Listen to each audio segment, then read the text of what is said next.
So hi everyone, আমি কাশ্মিতা। তোমরা আগের ব্লগে তো দেখতেই পারলে যে গতকাল আমরা কত দেরি করে ঘুমিয়েছিলাম। তো আজকে উঠতে তো দেরি হতোই।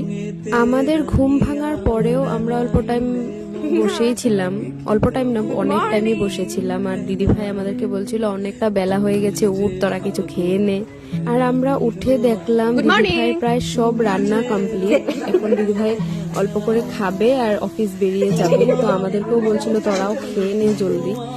আর আমরা তো এক এক করে সবাই ফ্রেশ হয়ে নিচ্ছিলাম। আর এখানে তান্নির স্নানও হয়ে গেছিল। তারপর দিদিভাই যাওয়ার পর আমরা সবাই ব্রেকফাস্টটা করেই নিলাম। যেহেতু অনেক দেরি হয়ে গেছিল তার জন্য আর ভাতেই খেয়ে নিলাম, আর অন্য কিছু বানালাম না। আর দিদিভাই সকাল সকাল উঠে অনেক কাপড়ও ধুয়ে রেখে গেছিল, আমাদেরকে বলছিল ছাদে দিয়ে আসবি এগুলো।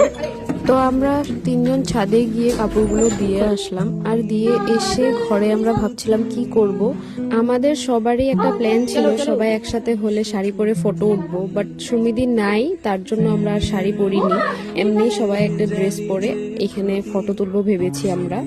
আর এখানে আমি আর তান্নি গুলেরই ড্রেস পরেছিলাম, কারণ আমরা ঘরে থেকে কিছুই নিয়ে আসিনি, আমাদের থাকার কোনো প্ল্যানই ছিল না। বাট কালকে দিদিভাই আমাদেরকে জোর করেই রেখে দিয়েছিল। আর এখানে আমরা অনেক ফটো উঠিয়েছি। তোমরা যদি আমাদের ফটোগুলি দেখতে চাও আমাদেরকে ইনস্টাগ্রামে ফলো করবে। তো যাই হোক, তারপর আমরা আবার ওয়েব সিরিজটা দেখতে শুরু করলাম, যেটার আমরা রাতে 2টা এপিসোড দেখে রেখেছি।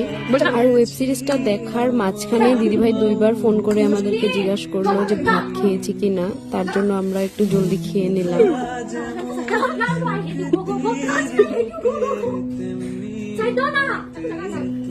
চলো ছাদে চলো।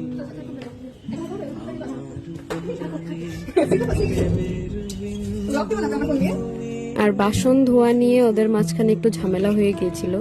তারপর আমরা চকলেট খেয়ে সব মিটিয়ে নিলাম।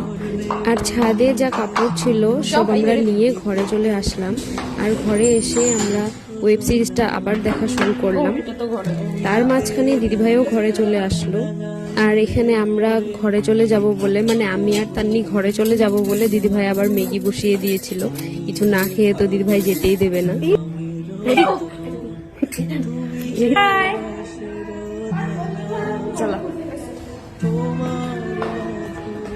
তো তারপর আমি আর তান্নি ঘরে চলে আসলাম।